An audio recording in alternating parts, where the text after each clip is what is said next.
Bapak Ibu Saudara, hari ini kita akan belajar satu sutta yang legend sekali. Namanya adalah Kalama Sutta. Sangat terkenal, apalagi terkhusus untuk para biku scholar ya, atau biku pembelajar di seluruh dunia. Sutta ini termasuk sutta yang sangat terkenal. Saking terkenalnya, ada ukiran batu tulisan Kalama Sutta di wihara ini. Kemarin malam sudah saya sampaikan. Yang belum ketemu nanti cari lagi ya. Beneran ada di wihara ini ya. Nanti cari di mana tulisannya. Tapi Bapak Ibu, tulisan itu singkat. Hari ini kita akan belajar yang lengkap. Tidak terlalu panjang, hanya 4 halaman ya. Mari Bapak Ibu kita berkonsentrasi. Bapak Ibu melihat kertas yang sudah dicetak, akan saya bacakan. Bapak Ibu tidak perlu mengikuti, cukup berkonsentrasi saja. Pada suatu ketika Sang Bagawa sedang mengembara di antara penduduk Kosala bersama dengan sejumlah besar sangga para biku. Ketika beliau tiba di sebuah pemukiman para penduduk Kalama bernama Kesaputa. Pada saat itu para penduduk Kalama di Kesaputa telah mendengar dikatakan bahwa Petapa Gotama, putra Sakya yang meninggalkan keduniawian dari sebuah keluarga Sakya, telah tiba di Kesaputa. Sekarang berita baik sehubungan dengan Guru Gotama telah beredar sebagai berikut, bahwa Sang Bagawa adalah seorang arahan, tercerahkan sempurna, dan mengungkapkan kehidupan spiritual yang lengkap dan murni sempurna. Sekarang adalah baik sekali jika dapat menemui para arahanta demikian. Kita lanjutkan. Kemudian para penduduk Kalama di Kesaputa mendatangi Sang Bagawa. Sang Bagawa ini adalah sinonim dari Sang Buddha ya. Yang mana Bagawa itu memiliki makna the fortunate one ya, the fortunate one, yang memiliki keberuntungan, atau sering juga diterjemahkan yang memiliki berkah. Beberapa orang bersujud kepada Sang Bagawa dan duduk di satu sisi. Beberapa hanya berdiam diri dan duduk di satu sisi. Sambil duduk di satu sisi, para penduduk Kalama itu berkata kepada Sang Bagawa. Nah, apa maksud dari yang titik-titik ini? Maksudnya begini, ini tidak tertulis lagi di sutta ini karena ada di sutta sebelumnya 3.63. Nanti kalau Bapak Ibu penasaran sekali, masukkan di Google 3.63 Anguttara Nikaya ya. Nanti akan keluar website namanya Sutta Sentral. Masalahnya keluarnya bahasa Inggris, tapi bisa disetel, bisa diganti jadi bahasa Indonesia. Tapi menunya agak rumit ya, Bapak Ibu silahkan berjuang ya. Menunya agak rumit ya, Bapak Ibu Saudara. Tetapi yang diungkapkan di sini ya adalah ketika para penduduk Kalama ini datang, ternyata mereka memberi salam kepada Sang Buddha dengan cara yang berbeda-beda. Ada yang setelah datang memberi salam, memberi sujud bahkan baru duduk. Jadi namaskara dulu. Ada yang datang tidak namaskara, sekedar salam. Ada yang datang salam pun tidak mau, duduk aja. Itu maksud dari titik-titik ini. Kenapa demikian? Itu artinya setiap penduduk Kalama yang hadir itu punya tingkat keyakinan dan tingkat respect yang berbeda-beda ya. Dan bahkan kami para biku memerhatikan hal ini. Kalau ada umat datang, kami akan melihat bagaimana cara dia menyapa kami. Kenapa? Karena itu akan menentukan kalau dia bertanya jawaban apa yang akan saya jawab. Kalau dia datang sudah Namo Buddhaya Bante, berarti umat Buddha sendiri, betul? Ya. Tapi kalau dia tidak mengerti Namo Buddhaya, kemudian duduk seperti umat yang baru pindah ke Buddhis, saya tahu ini kemungkinan orang baru pindah. Nanti itu akan menentukan jawaban apa yang saya berikan kalau dia mengajak diskusi. Bapak Ibu Saudara, kita lanjutkan. Paragraf ketiga. Dari 4 halaman ini, halaman pertama adalah yang paling penting. Jadi nanti kita akan bahas halaman pertama agak lengkap ya. Kita lanjutkan.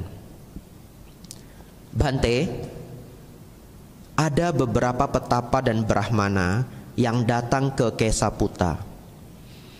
Mereka menjelaskan dan membabarkan doktrin-doktrin mereka sendiri, tetapi meremehkan, menjelek-jelekkan, mencemooh, dan mencela doktrin yang lain.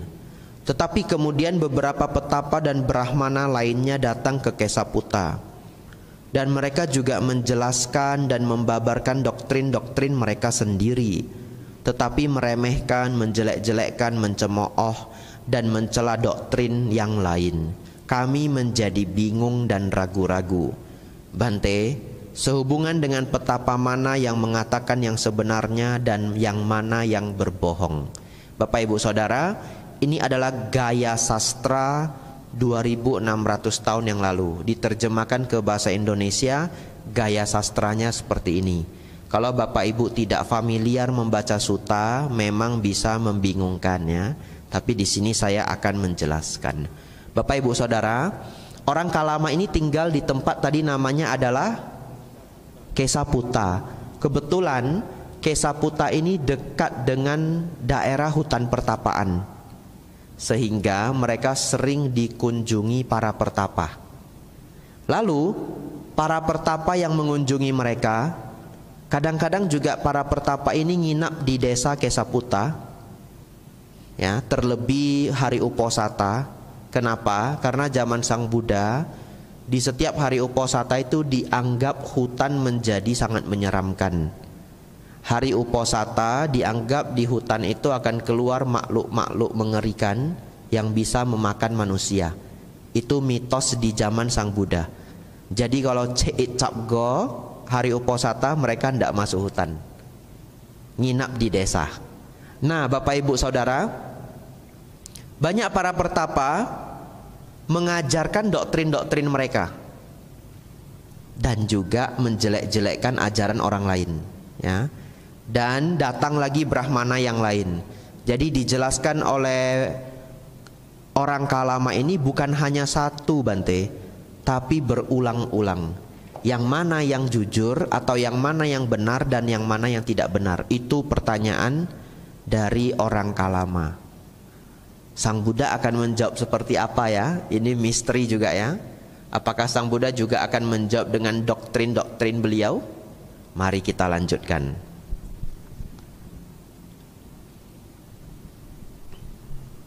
Paragraf keempat. Adalah selayaknya bagi kalian untuk menjadi bingung, oh penduduk Kalama. Adalah selayaknya bagi kalian untuk menjadi ragu-ragu. Saya stop di sini. Ini jawaban yang luar biasa menurut saya. Karena para pertapa yang umumnya mereka temui sebelumnya tidak menjelaskan ini. Tapi para pertapa lainnya malahan menjawab seperti ini. Oh, sebenarnya itu yang betul seperti ini. Yang lain yang pernah kamu dengar itu keliru. Ngerti maksud saya ya? Itu kebiasaan para pertapa lain. Nah, ada satu masalah lagi sebelum saya melanjutkan kalimat berikutnya. Kalau kita melihat orang Kalama ini seperti bingung dan juga, kalau di Medan itu bahasanya jelak.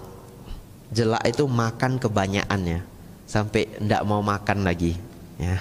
Jadi begini, orang Kalama itu karena dihujani oleh doktrin-doktrin ya, semuanya mengatakan doktrin saya yang paling benar, doktrin yang lain itu rendah dan jelek ya. Ini membawa bahaya. Kadang-kadang seseorang yang terlalu sering mendapatkan doktrin A, B, C, D, E, F, G berganti-ganti dan semuanya saling membanding-bandingkan, saling menjelek-jelekkan, bisa saja akhirnya dia main pukul rata. Apa maksudnya main pukul rata? Ndak usah ikut semuanya, pusing. Betul ya? Nggak usah ikut satupun. Nah, itu adalah salah satu bahaya dari dihujani oleh doktrin-doktrin. Bapak Ibu Saudara, di sini kita lanjutkan ya, paragraf keempat. Nanti saya jelaskan lagi. Paragraf keempat. Adalah selayaknya bagi kalian untuk menjadi bingung, oh penduduk Kalama. Adalah selayaknya bagi kalian untuk menjadi ragu-ragu. Keragu-raguan telah muncul dalam diri kalian sehubungan dengan suatu persoalan yang membingungkan. Marilah, oh para penduduk Kalama, jangan menuruti tradisi lisan, ajaran turun-temurun, kabar angin, kumpulan teks, logika, penalaran, pertimbangan, dan penerimaan pandangan setelah merenungkan. Pembabar yang tampaknya cukup kompeten, atau karena kalian berpikir petapa itu adalah guru kami. Tetapi ketika penduduk Kalama kalian mengetahui untuk diri kalian sendiri, hal-hal ini adalah tidak bermanfaat, hal-hal ini adalah tercela, hal-hal ini dicela oleh para bijaksana, hal-hal ini jika diterima dan dijalankan akan mengarah menuju bahaya dan penderitaan, maka kalian harus meninggalkannya. Ada yang bingung? Ya, ada yang paham, ada yang ragu, begitu ya Bapak Ibu Saudara. Baik, saya menjelaskan.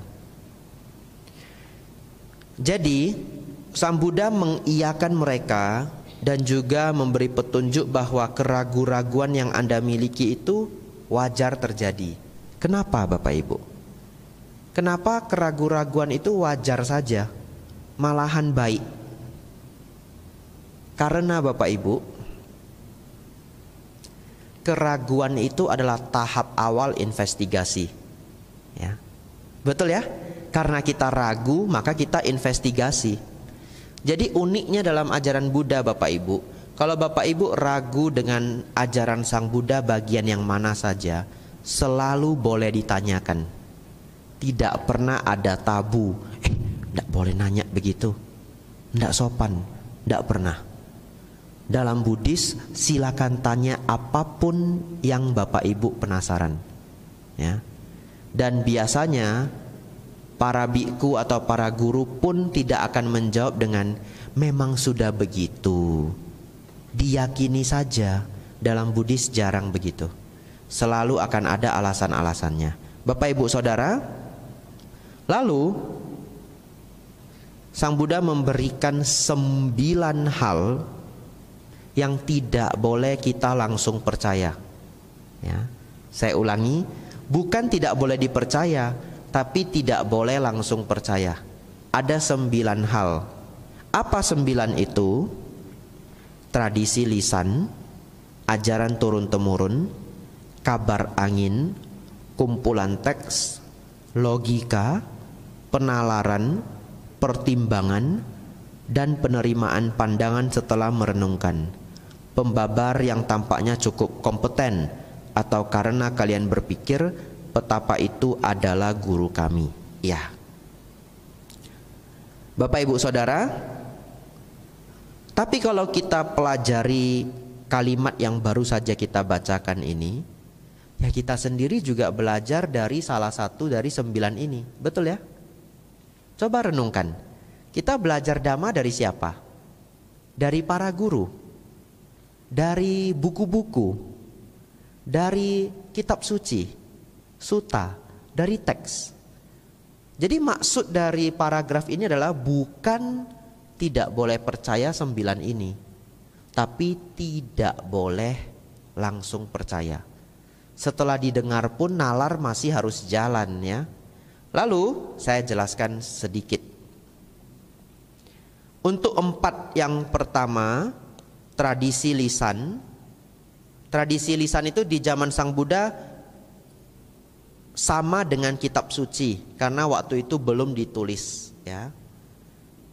Yang kedua, ajaran turun-temurun. Yang ketiga, kabar angin. Yang keempat, kumpulan teks. Bapak Ibu baca, ada kata kumpulan teks. Karena menurut Bante Payutto, saya belum cari sumbernya, Tapi menurut Bante Payutto, seorang guru Dharma sangat terkenal di Thailand, sesungguhnya zaman Sang Buddha sudah ada pencatatan, sudah ada aksara. Hanya para biku tidak mau mengandalkan hal itu karena dianggap tidak akurat. Mereka masih menggunakan penghafalan, belum mempercayai pencatatan 100%. Dan ada benarnya setelah dipikir-pikir. Kalau penghafalan karena sering diulang sangat sulit untuk diubah. Tapi kalau pencatatan bisa saja loh diselip-selipi orang, kitab itu jadi berubah, kita tidak tahu. Betul ya? Ya, tetapi kalau dihafalkan sangat sulit untuk diubah-ubah. Tapi dari informasi ini kita tahu bahwa sudah ada yang namanya kumpulan teks. 4 ini, tradisi lisan, ajaran turun-temurun, kabar angin, kumpulan teks, ini disebut keyakinan otoritas ya. Apa maksud dari istilah keyakinan otoritas? Karena kuat sekali 4 sumber ini, biasanya orang cenderung akan percaya saja ya. Apalagi sudah dikatakan kitab suci. Kumpulan teks itu istilah lainnya adalah kitab suci ya. Ini disebut keyakinan otoritas. Selanjutnya adalah logika, penalaran, pertimbangan, dan penerimaan pandangan setelah merenungkan. Pembabar yang tampaknya cukup kompeten atau karena kalian berpikir petapa itu adalah guru kami. Bapak Ibu Saudara, ada beberapa informasi sebelum saya lanjut ke informasi ke paragraf selanjutnya. Kalau kita baca sutta ini, Sang Buddha menjelaskan penjelasan ini dengan cukup mendalam. Kenapa demikian? Itu karena orang Kalama terkenal sangat pintar. Ya. Jadi orang Kalama ini terkenal sangat pintar, seperti yang tadi saya katakan. Biasanya seorang guru menjelaskan sesuai dengan kemampuan pendengar. Tapi orang Kalama cerdas-cerdas, beliau beri penjelasan yang juga sangat mendalam. Yang kedua, logika dan penalaran, dua ini sangat mirip ya, sangat mirip. Tapi apa sih bedanya? Contoh ya, logika itu bisa juga dipahami sebagai aliran-aliran filosofi. Saya beri contoh. Ada aliran filosofi di barat yang mana mereka mengungkapkan sesungguhnya seluruh alam semesta ini adalah rangkaian matematika. Ya, itu adalah pemahaman mereka ya. Mereka punya alasan-alasan, mereka punya ide-ide untuk mengungkapkan hal itu. Sedangkan penalaran, contoh dari penalaran itu adalah pemahaman zaman dulu di Yunani. Hanya dengan nalar, jadi dari hasil pemikiran sendiri, tapi biasanya yang memikirkan itu adalah orang pintar, kemudian diajarkan ke semua orang. Contoh penalaran adalah zaman Yunani kuno, mereka percaya makhluk hidup itu muncul dari benda mati. Ya, bingung ya? Saya kasih contoh. Gelas ini benda mati atau benda hidup? Benda mati ya. Kalau ada yang jawab benda hidup, besok cek ya. Ya, cek matanya, mungkin kacamatanya minus ya. Bapak Ibu Saudara, ini di zaman Yunani bisa jadi benda hidup. Ini bisa jadi kodok. Ya beneran. Gimana caranya? Mereka percaya bahwa makhluk hidup itu muncul dari makhluk mati. Contoh, ada sebuah kolam. Kolam itu kita lempari batu. Begitu dilempar batu ada kodok yang loncat. Nah, itu batu sudah jadi kodok. Ya. Jadi kalau Bapak Ibu nanti pergi cari kolam yang ada kodoknya, nah lempar dah gelas ini. Kodoknya terkejut, loncat dia. Mereka menganggap ini gelas sudah jadi kodok. Tapi kalau pakai contoh batu dan kodok masih meragukan. Tapi ada loh contoh yang sulit sekali kita patahkan. Daging. Daging kalau diletakkan lama-lama akan muncul ulat, betul ya? Dari mana ulatnya datang? Daging benda mati, benda hidup? Mati. Tapi diletakin 3 hari 5 hari muncul ulat. Mereka menalar. Oh, benda mati bisa berubah jadi benda hidup. Padahal sebenarnya kenapa? Karena sudah ditelori dulu sebelumnya ya. Mungkin ada telur lalat. Lalat hinggap, dia menelor di sana, atau telurnya dibawa angin. Tapi kalau Bapak Ibu bisa tutup rapat-rapat, tidak ada telur ulat yang bisa masuk, yang nggak ada ulat, ya, tutup rapat-rapat. Jadinya apa Bapak Ibu? Ikan sarden, ya kan, ditutup rapat-rapat. Nah, setahun tidak busuk. Coba Bapak Ibu buka, nggak usah dimasak, buka aja. Besok sudah basi ya, ya. Berarti belum ada yang coba ini ya. Dan mungkin seminggu sudah berulat ya. Tapi kalau tidak dibuka kalengnya, ya tidak berulat. Itu contoh penalaran. Dan itu juga menjadi bukti bahwa kadang penalaran itu bisa keliru. Karena ternyata apa yang diyakini orang Yunani dulu sekarang sudah tidak lagi benar ya. Kalau yang lainnya semua bisa dipahami, pertimbangan, penerimaan pandangan setelah merenungkan, pembabar yang tampaknya cukup kompeten, atau karena kalian berpikir betapa itu adalah guru kami. Bapak Ibu Saudara, satu lagi, pembabar yang tampaknya cukup kompeten ini juga bisa bahaya kalau kita mendapatkan guru yang keliru ya. Di Jepang beberapa puluh tahun yang lalu ada aliran sesat namanya Om Shinrikyo. Nanti silakan cek di internet ya, Om Shinrikyo ya. Dan ajaran ini sempat menjadi besar sekali. Kalau saya tidak salah pengikutnya sampai 40.000 orang. 40.000 orang itu banyak Bapak Ibu. Ini begitu ramai saja nggak sampai 200 orang mungkin ya. Jadi bayangkan 40.000 orang. Kita buat Asada Puja di ITC setahun sekali di Borobudur. Dulu sebelum pandemi ya, manusianya seramai itu katanya 18.000 orang, belum 40.000 ya. Coba bayangkan, 40.000 itu banyak. Tapi akhirnya ajaran ini semakin hari semakin sesat, semakin hari semakin sesat. Karena pemimpinnya ingin jadi presiden tapi gagal ya, akhirnya dia membuat kekacauan di Jepang. Salah satunya adalah melepaskan gas racun di kereta api, dan yang mati cukup banyak. Itu salah satu contoh kalau kita bertemu guru yang salah sangatlah berbahaya. Walaupun bisa saja dia kompeten begitu ya. Kita lanjutkan. Paragraf kelima. Nah, ini luar biasanya Sang Buddha. Sang Buddha memberi petunjuk kepada para penduduk Kalama apa yang harus mereka lakukan. Yang pertama, lihat paragraf kelima itu ada angka 1 di sampingnya, betul? Ya, itu yang pertama. Bagaimana menurut kalian para penduduk Balikpapan, ketika keserakahan muncul dalam diri seseorang, apakah hal itu demi kesejahteraan atau bahaya baginya? Bagaimana?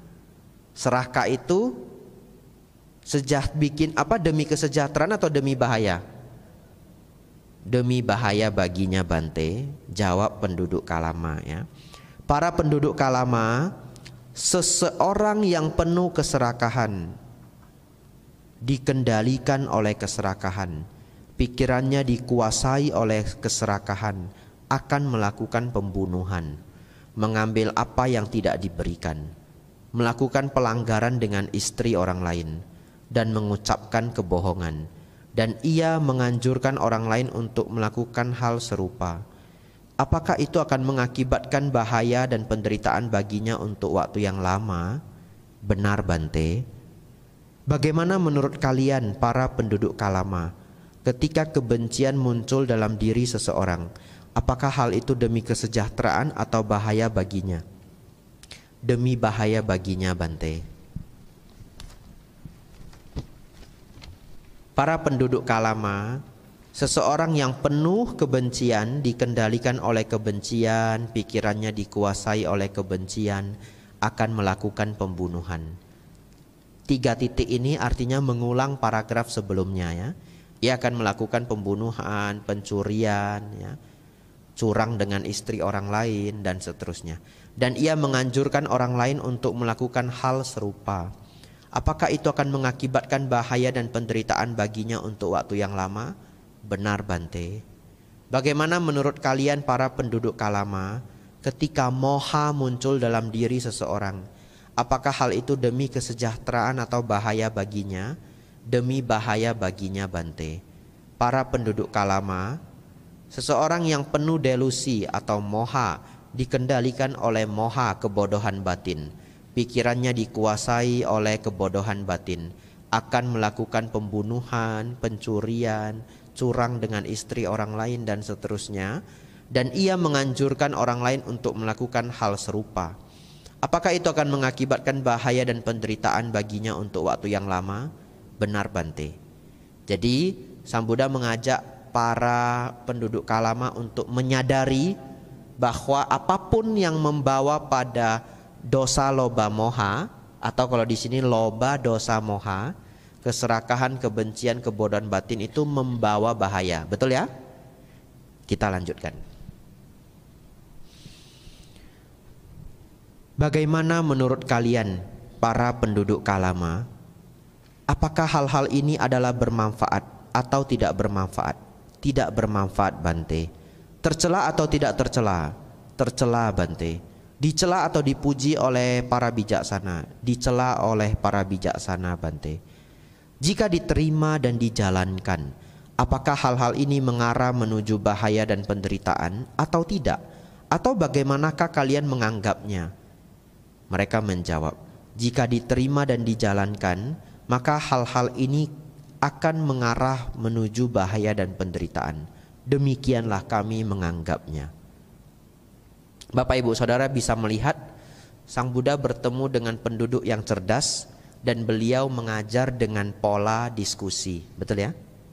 Ya, beliau mengajar dengan pola diskusi ketika bertemu mereka yang cerdas. Kita lanjutkan. Demikianlah para penduduk Kalama ketika kami berkata, marilah para penduduk Kalama, jangan menuruti tradisi lisan, titik, artinya yang tadi 9 tadi. Tetapi ketika kalian mengetahui untuk diri kalian sendiri, hal-hal ini adalah tidak bermanfaat, hal-hal ini adalah tercela, hal-hal ini dicela oleh para bijaksana, hal-hal ini jika dijalankan dan dipraktikkan akan mengarah menuju bahaya dan penderitaan, maka kalian harus meninggalkannya. Adalah karena alasan ini maka hal ini dikatakan. Baik, sejauh ini kita flashback sedikit. Apa maksud dari ajaran Sang Buddha sejauh ini? Maksudnya adalah, kalau kita melihat yang 9 tadi,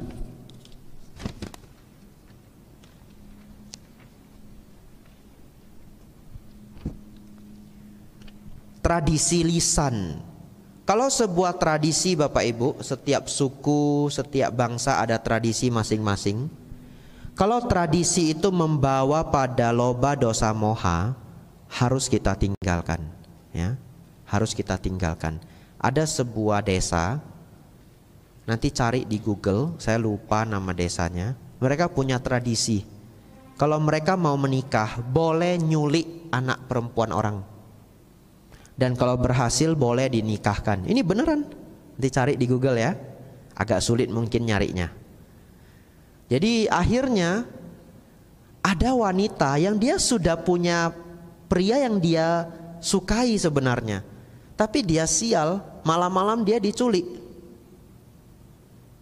Dan setelah dia diculik, ya nanti dia akan menikah dengan penculiknya itu. Dan itu sah di sana. Mengerikan. Tapi pertanyaan saya, tradisi itu membawa keserakahan, kebencian enggak? Membawa. Yang dinikahkan juga enggak ikhlas dinikahkan ya. Ini contoh. Nah, kalau misalkan Sang Buddha ada di tempat itu, mungkin Sang Buddha akan menasehati mereka untuk meninggalkan tradisi itu. Tapi saya tidak tahu mereka Buddhis atau bukan ya. Tapi ini hanya sebagai contoh saja. Kadang tradisi itu memang di dalamnya terkandung loba dosa moha ya. Mereka menculik anak perempuan orang ya juga karena loba. Betul ya? Kita lanjutkan. dan juga 9 yang lainnya. Ya, ketika kita membaca sebuah kitab, kalau kitab itu mengajarkan kejahatan, membawa pada loba dosa moha, harus kita tinggalkan. Walaupun semua orang menganggap buku itu suci. Ada sebuah contoh. Ketika itu saya masih SMP, saya membaca majalah namanya Intisari. Ada yang tahu ya, majalah Intisari. Sekarang masih ada enggak? Sudah enggak ada ya. Ada yang jawab masih, ada yang enggak ya. Enggak tahu saya ya. Sudah digital mungkin sekarang. Bapak Ibu Saudara, di Intisari yang saya baca itu ada sebuah artikel mengenai ajaran setan. Jadi ada seorang anak umur 9 tahun, dia ikut ajaran setan ini. Keluarganya enggak tahu. Keluarganya enggak tahu dia ikut agama